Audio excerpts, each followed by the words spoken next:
ঠাণ্ডা ঠাণ্ডা ৰাতিপুৱা শুই উঠি ভগৱানক প্ৰণাম কৰি সূৰ্য দেৱতাক প্ৰণাম কৰি ব্ৰাছ কৰি ল'লোঁ।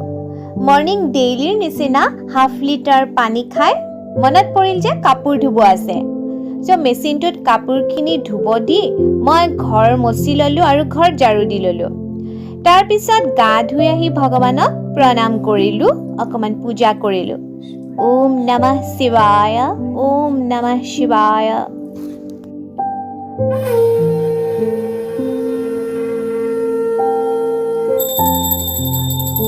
ভগৱানক প্ৰণাম জনাই মই গাখীৰখিনি গৰম কৰি ল'লোঁ। উৰুকা বুলি মাটিৰ বাচনত আৰু অলপ দৈ বনালোঁ, আলহী আহিব বুলি পেলাই। আগতেতো অলপ দৈ কৰিছিলোঁৱে।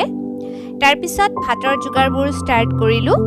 মাংস ধুলোঁ, মাছ ভাজিলোঁ, অলপ লোকেল চিকেন আনিছিলোঁ আৰু হাঁহু মাংসও আনিছিলোঁ। একেলগত বনাই ল'লোঁ আৰু টেষ্টি খানা খাই অলপ ৰেষ্ট লৈ উঠি নাৰিকল ৰুকিলোঁ। আৰু এতিয়া চাওক, লাড়ু পিঠাৰ যোগাৰ কৰিছোঁ। আপোনালোকেও কৰিছে নহয় লাড়ু পিঠাৰ যোগাৰ? মই পিছে খুব বেছি বনাব পৰা নাই, অলপ ট্ৰাই কৰিছোঁ। খুব ভাল হোৱা নাই যদিও কিছু বনাইছোঁ। কমেণ্ট বক্সত জনাবচোন। মৰমৰ দৰ্শক, যদি আপোনালোকৰ ভিডিঅ'টো চাই ভাল লাগিছে তেন্তে লাইক কৰিব আৰু কমেণ্ট বক্সত কমেণ্ট কৰিলে মোৰ ভাল লাগিব। আৰু যিসকলে নতুনকৈ মোৰ ভিডিঅ'টো চাইছে তেখেতসকলক মোৰ ইউটিউব চেনেলটো ছাবস্ক্ৰাইব কৰিবলৈ অনুৰোধ জনালোঁ। ধন্যবাদ।